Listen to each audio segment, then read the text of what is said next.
Hi, this is Brian Goulet of the Goulet Pen Company and InkNouveau.com. The point of this video is to show you the entire Edison Pen Company line. Now, I'm missing one or two pens here and there, but as of the making of this video, this is just about his entire line. Brian Gray, we're pretty tight with him, and we sell several of his production line of pens, but he makes a lot of other pens that we don't carry, so I thought it would be nice to compare them all and show you what his full line is like. He was nice enough to send me the pens, so I thought I'd go ahead and throw this video together for you. Let's check out his pens. Here we are checking out the entire Edison pen line.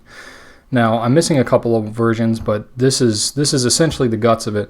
I'm not an expert on the Edison custom line pens, what Brian Gray calls the signature line, but I just asked him to send me the pens so that I could kind of compare what his production line is like to his custom line.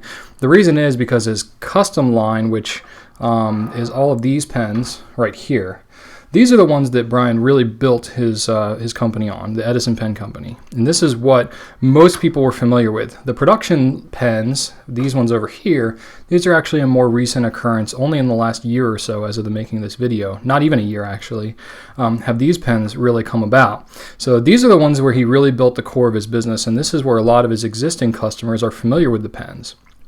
Now, a lot of new people have been exposed to the Edison brand with the expansion of his production line and going through different retailers and distributing them in a more affordable fashion than what his custom line is. But I thought it would be helpful to both people that are familiar with the original custom line and people that are familiar with the production line to become just more familiar in general with the Edison pen brand. Just so, you know, I'm just going to be kind of informal here and go through it. I don't have like specific dimensions of all these, but I thought in a video it would be helpful to at least show what these are all about. So let me get to it.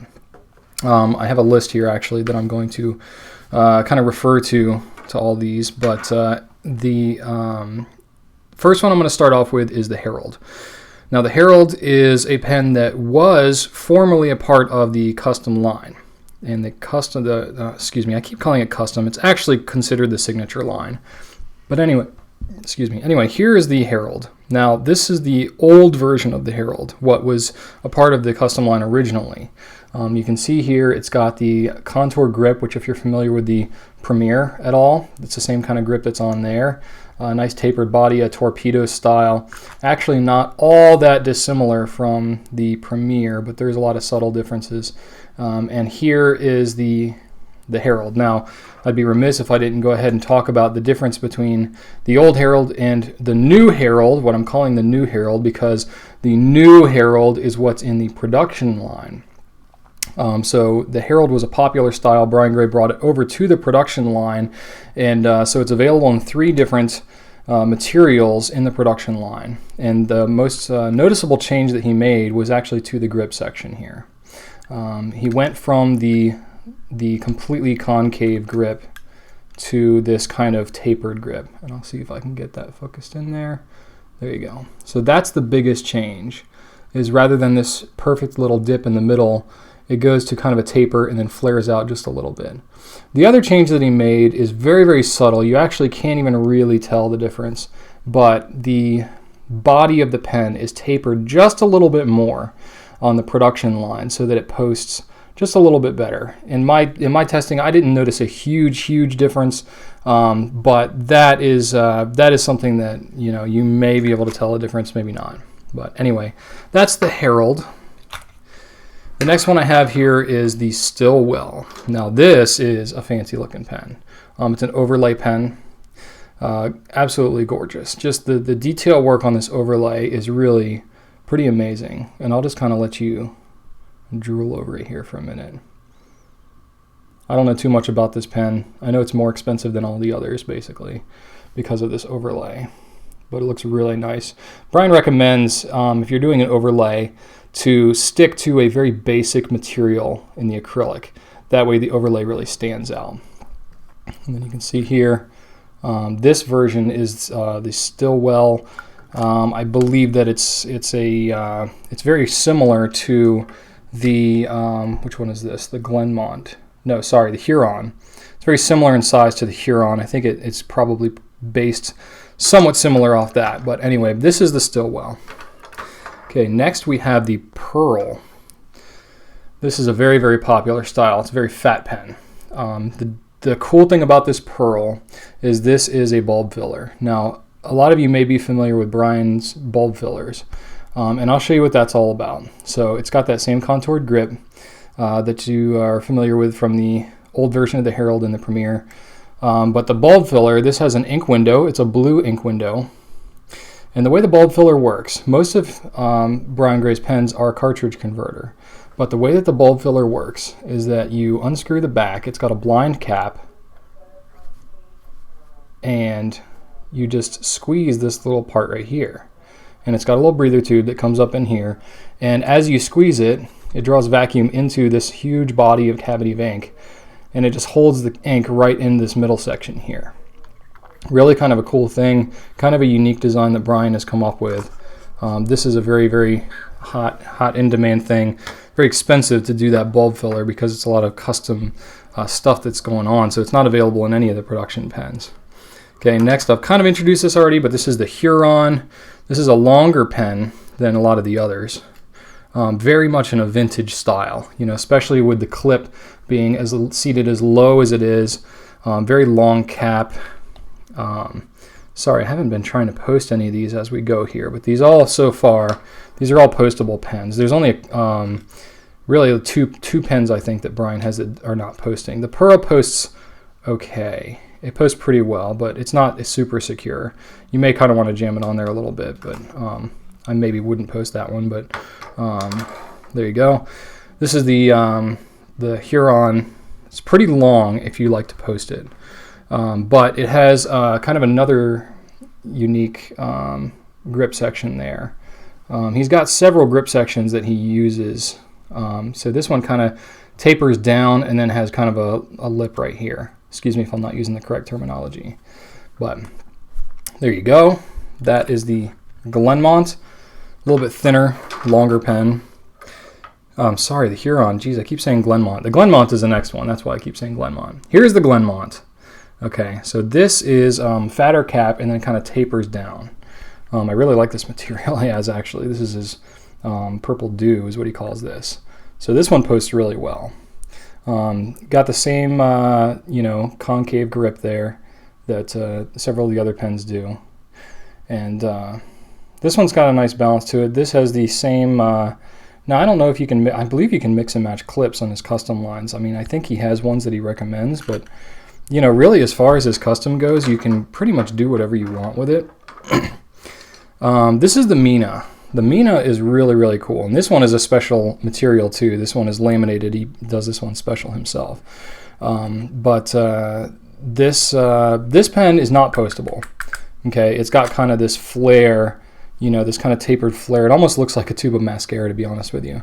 But this is, you know, a smaller pen, and it actually uses a smaller nib than all the other pens. I'll show you the difference between, let me pull out this Glenmont here. The difference between his Mina nib and his normal nibs. So it's quite a bit smaller. It's the reason he does that is so he can get a smaller body pen if he uses a smaller nib. So it's definitely a smaller grip section here, but it's a really cool pen. Actually, Rachel, my wife, really loves this pen and may actually end up taking this exact one, but we'll see. So this is the Mina, and it's pretty cool. Brian also makes this in an extended version. So if you want this pen but like it a little bit longer, he does the what's called an extended Mina as well. So that's pretty neat. I'm a big fan of that style. Okay, after that we've got the Herald Grande. Now Brian makes a couple of his pens offered in a Grande version. This is really big. I mean, I've got really big hands, and this pen is quite large.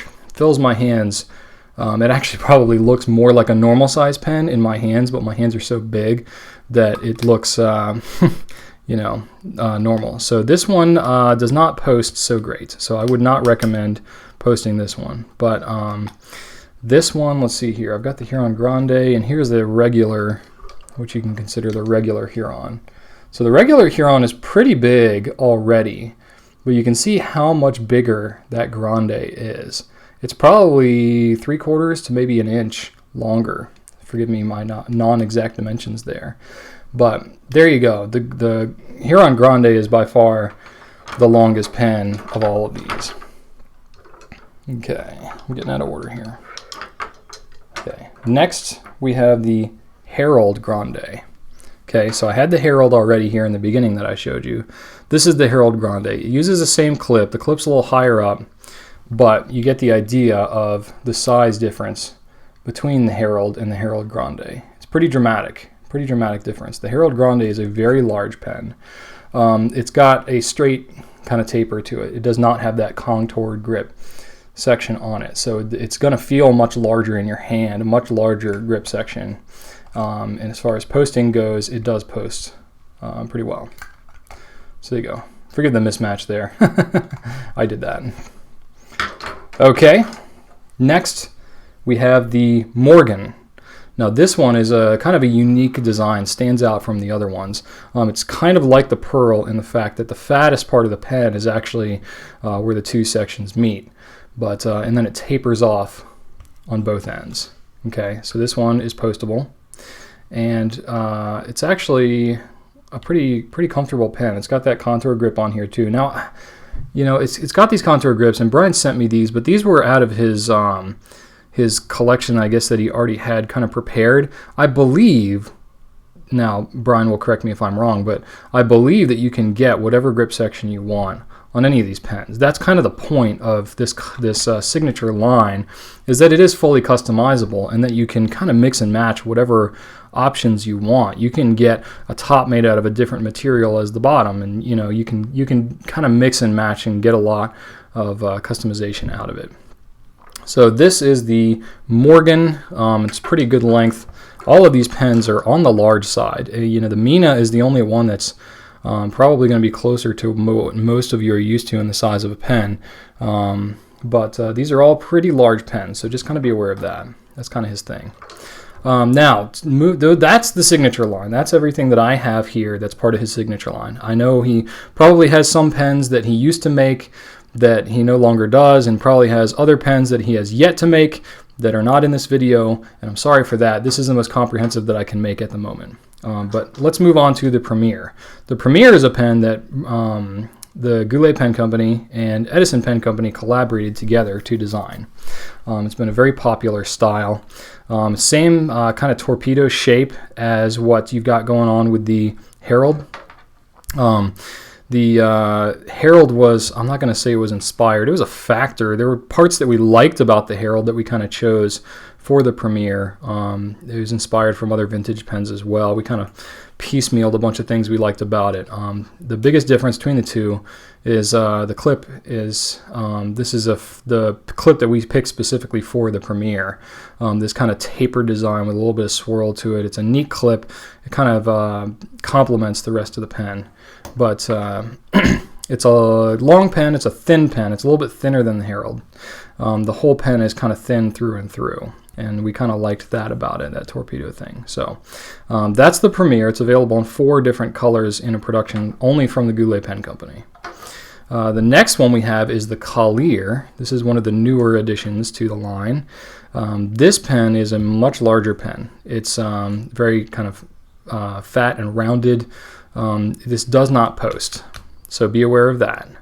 But the materials that Brian chose for these are really cool. This one is called Silver Marble, and it's really kind of a neat material, and it's been a pretty popular style of pen, the Collier. Okay, next we have here is the Hudson. Now, we always joke with Brian about he has so many pens named with H's, and this one is no exception, but this is the Hudson. This is the green swirl that he's got. I think it's called Emerald. Really kind of a cool material. It's kind of similar in style to the, let's see here, this guy, the Huron, as if that's not confusing enough. So the Huron and the Herald are pretty similar. The clip on the Herald is bigger, as you can see, but it's a very similar style. It's a little bit longer than the Herald, but if you really like the Herald look but don't want to pay for a custom, if you like the Huron look but don't want to pay for a custom pen, the Herald might be a good option for you to consider. It's got that same kind of contoured grip that you've seen on several of these pens already. Okay, and then lastly we have what I already showed you, the Herald, which is the new production version, which comes in 3 different materials. I actually just happen to have the other 2 right here, so I'll show them to you real quick. There you go. You got a copper, shoot, I can't remember the names of them. Amber tortoise, and then the last one is crushed shell. So all pretty cool materials, very kind of unique, vintagey kind of feel to them. So that is the Herald. So there's your tour of the Edison pen line. If you have any questions, you can always email me at brian@gouletpens.com, or you can email Brian Gray at brian@edisonpen.com. Thanks a lot for watching. I hope you enjoyed it, and write on.